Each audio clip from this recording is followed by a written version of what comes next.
These aren't the stories your mother told you. No, these are the other stories.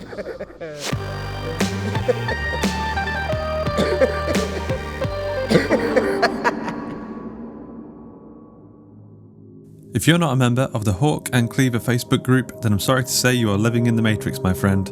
So grab a red pill, wash it down with a cappuccino, and prepare to unplug yourself by heading to facebook.com/groups/Hawk and Cleaver. There you can join in with the movie nights, the book club, Joshua Boucher's Choose Your Own Misadventure series, flash fiction writing prompts, and soon we'll be doing a drawing competition where we're all going to do a rendition of Kez, the managing editor of The Other Stories, a great evil management team of one, part-time hawk and part-time butcher and full-time menace to society. Once again, that's facebook.com/groups/Hawk and Cleaver.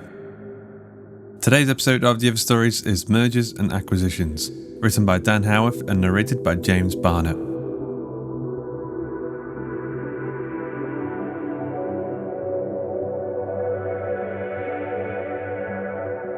I wake up on the toilet in the office block, porcelain cold against my bare legs, my balls dangling over the bowl, my face lolling against the faux wood of the cubicle wall, drool on my lower lip. The automatic lights click off and plunge me into darkness. I must have been asleep for 5 minutes again. The cubicle walls are floor to ceiling, eliminating all light and noise. I wave my arms until the motion sensor picks up the movement and everything kicks back in. The lights, the fans. I pull up my pants and roll my shoulders. In the selfie camera on my phone, I sort out my hair and straighten my tie. In the sink, I wash my face and dry it on paper towels. The face staring back at me is meeting ready. More than presentable enough to sit on Skype for 3 hours to Tokyo and get one half of this deal done. With my fingers, I coerce a few strands of hair back into place, and I mutter Japanese platitudes under my breath. Outside in the corridor, I straighten up my jacket, and as I walk to the meeting room, eye myself in the glass panels of the corridor as I make my way to the boardroom. Peterson appears from his office, his suit hanging off his skinny frame at strange angles. His eyes wet with that moist-eyed look he always gives me. The way he looks at all his superiors. I don't have time for his bullshit and stride right past him to the boardroom. John, wait! I stop, one hand on the boardroom door. What do you want, Martin? Can't be late for the Tokyo meeting. He frowns, wrinkles creasing his pale, permanently sweating forehead. Then he smiles like he's heard a joke. But you're not. You crushed it. That's what I wanted to say. Just congratulations. You were brilliant in there. Well done. I did? I was? Of course I was. I always am. Yeah, cheers. Just need to get my phone from in there. That's all I meant. Okay, you going to Diamante's later? The deal's 50% there. Some of them in marketing are organising a big blowout. A few beers and all that. Who's going? Everyone. Even Cartwright's going. Says he's getting the first round in. Even if it means spending a few minutes in public with Peterson, you don't turn down the chance to have a drink with the CEO of the company. Everybody knows that promotions aren't decided in the boardroom or during meetings in Japanese with clients. They're decided over meals and drinks on the company dime. Hell yes, I'm going to be there. Of course I'm going. Cartwright mentioned it to me just now, but I didn't have the details. Anytime after 7, I've heard. Peterson shuffles his feet before he speaks again. He's blushing like he's about to ask me on a date. If you have a moment tonight, John, could I ask you to help me with a few Japanese phrases? Perhaps run a few business ideas past you. Maybe see if you think I could be executive material one day. Absolutely not. Consider this ladder well and truly pulled up from the likes of you, Peterson. You snivelling little toad. Let's see what happens, pal. I slap him on the shoulder and pretend to look for my phone in the boardroom.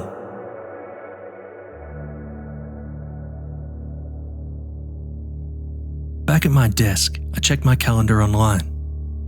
The Tokyo meeting was 3 hours ago. Other people, More important people than Peterson have told me how impressive I was in there. Why can't I remember it? Between meetings with Tokyo and Dallas and Sydney, I can't remember what fucking day it is, let alone the time. My limbs ache. I need to sleep. To get a decent 8 hours worth. Just for once. To let my guard down and my eyes closed and my mind fill with nothing. Even now as my eyelids get heavy, an alert goes off. Texas is awake. They'll be online in 15 minutes. Wheels begin to turn on part 2 of this deal before part 1 is even inked. One of the perks of having your own office is choosing your furnishings. On the countertop is the coffee machine. Underneath is a mini fridge. I reach into the fridge and pull out an energy drink at random. Its luminous can screams at me about alertness and power. Apparently this one is guava flavour. Isn't that what they call bat shit? It certainly tastes like shit, but all that matters is the caffeine that starts to thud through my temples, and in a few minutes, 8 hours of sleep just seems like a waste of time.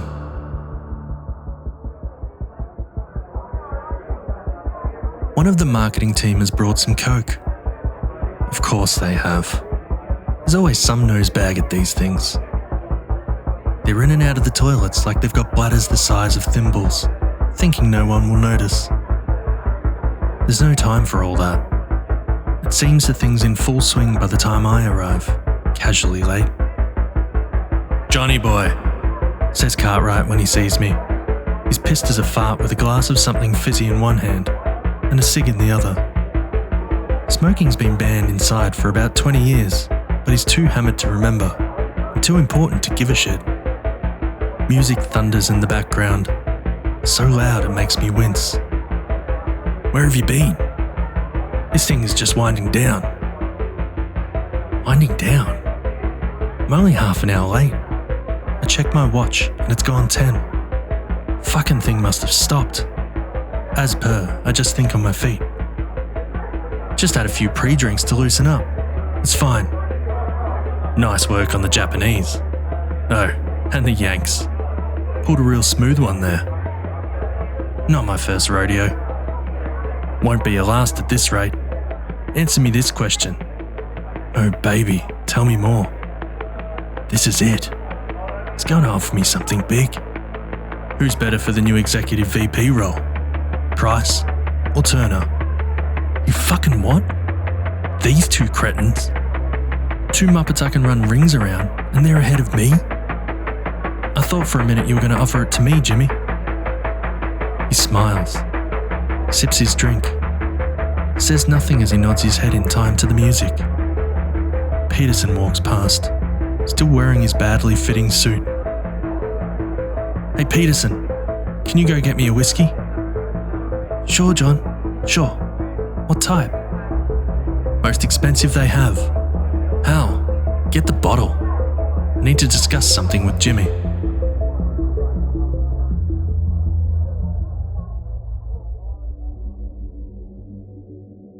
We take the rest of the bottle back to mine. 3 of us in the taxi. Me, Cartwright, and Peterson, clutching the bottle like it's his family heirloom. Peterson cramping my style, hanging around like a stubborn stain in the toilet bowl. As the taxi passes through a tunnel, I let my eyes close for a few seconds. Pitch black. Then we're up in my flat. Full colour. Cartwright with his feet on my coffee table, still with his shoes on.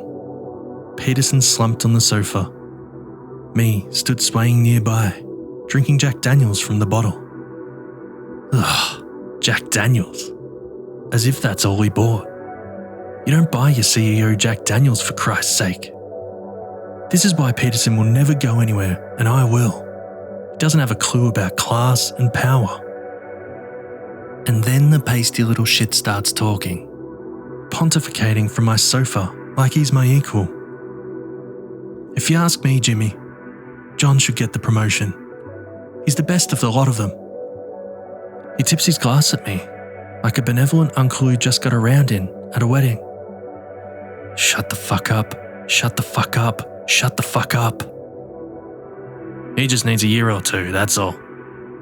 Cartwright's words all slide together in one syllable. Between the three of us, we can barely keep our eyes open. My watch says 3 a.m. Piece of shit mustn't have broken after all. Go on, give it to him, says Peterson from my couch. Cartwright swirls the Jack in his glass, looks up at me, looks at his watch. Martin, can I speak to you for a second? I say, beckoning to him. Peterson gets up and follows me out of the room. I close the door between the living room and the kitchen. Peterson stands facing me, his back to the wall. He smiles at me, simpering, swaying from side to side. What are you doing? Shut up about the promotion. I'm helping you, mate. Doing it for you. I don't need anyone to do anything for me. I nod and smile until he visibly relaxes, as though he thought he was in trouble. More whiskey then? I nod, and before he can move, I grab his face and smash his head into the solid wall behind. The thud it makes is so satisfying that I give it another go, and then another, and another. Like a headboard banging against the wall, an incredible rhythm, the sound almost sexual. When his body hits the floor, I start kicking and stamping, and soon Peterson isn't pale anymore. He's claret, he's scarlet, he's red and messy and broken. One of his eyes stares up at me, but from where he's gone, he won't be able to see me. When it's done, I lean both bloodied hands against the white kitchen wall and calm my breathing. As the adrenaline begins to fade, the energy drains from my body. The booze bites back and threatens to make me pass out, threatens to make me sick. Blackness shrinks around my vision every time I blink. I shake my head, shake some sense into me. I'm back out in the living room. Cartwright's passed out on the couch, snoring like a hog, his fat hands gripping the now empty bottle of Jack. It would be so easy to just curl my fingers around his throat, or to kneel on his neck until something important cracks. But it can't be that simple. Cartwright going means a new CEO, someone new to butter up and scrape to. Besides, if he gets a taxi out of here, he's my witness. I slap him on the cheek and he shudders awake, gawping at me and not knowing where he is. I'll call you a taxi, Jimmy.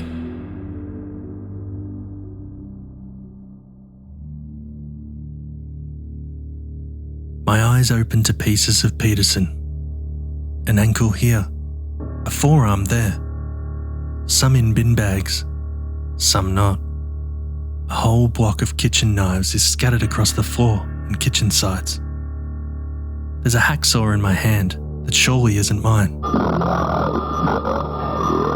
I wake up in the kitchen on my hands and knees, fairy liquid bubbling up my wrists, foaming shades of red on the tiles, wet rags lying around me.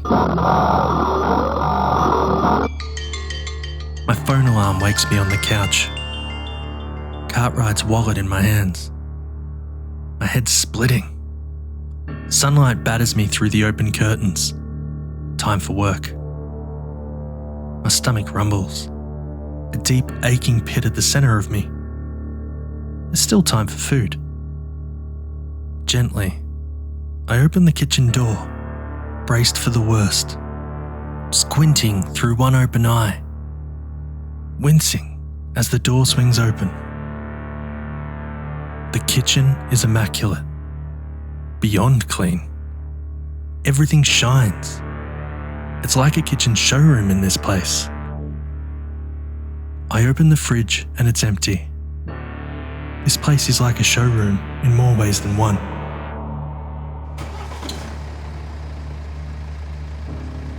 In the car, the radio tells me it's Wednesday.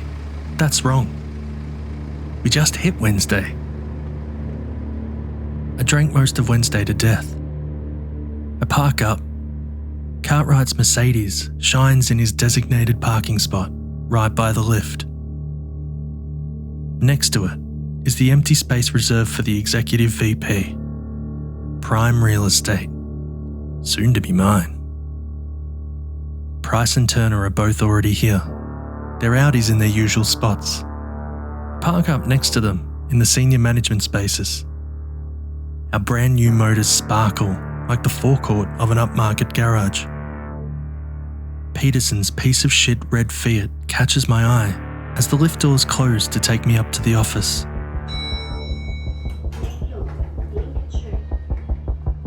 My computer calendar pings and wakes me. The alert tells me I'm due in the boardroom to speak to Tokyo right now. What the fuck? We wrapped Tokyo. It's done. Signed, sealed, and all that shit. I knock back an energy drink and run to the boardroom. No time to piss. Japanese greetings on my lips, my bladder bulging.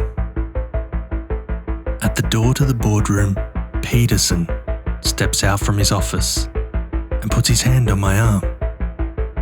I shout out and drop my laptop. He picks it up from the floor with a smile. Knock him dead. You'll thrive now you've got that opportunity to lead that pitch. But where's Cartwright? Called in sick, I think. Anyway, now's the time. Don't forget us little men when you're up there as the new exec VP. Yeah, right. I open the door to the meeting room and everyone turns to look at me. Without a word, I slide into Cartwright's seat, just as a Tokyo business manager appears on the video conference screen. Good morning, everyone. Let's get started, I tell them, and crack my knuckles. Smiling, I scrape away a speck of dried blood from my cuticle and begin at the beginning.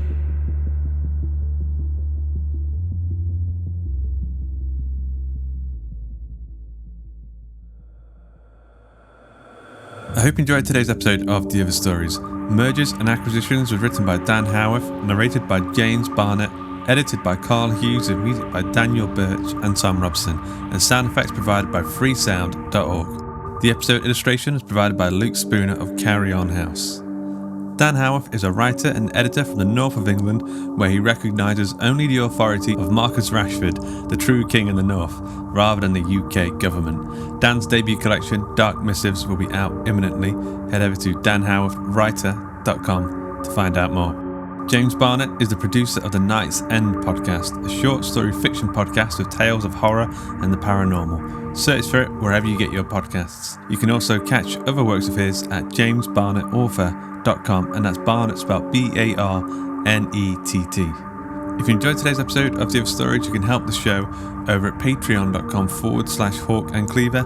You can join our book club and movie club and chat about podcasts over at facebook.com/groups/Hawk and Cleaver. T-shirts and mugs and posters and comic books are available at gumroad.com/Hawk and Cleaver. The Other Stories is a production of the story studio Hawk and Cleaver and is brought to you with Creative Commons Attribution Non-Commercial No Derivatives License. That means don't change it, don't sell it, but by all means share the hell out of it. Until next time.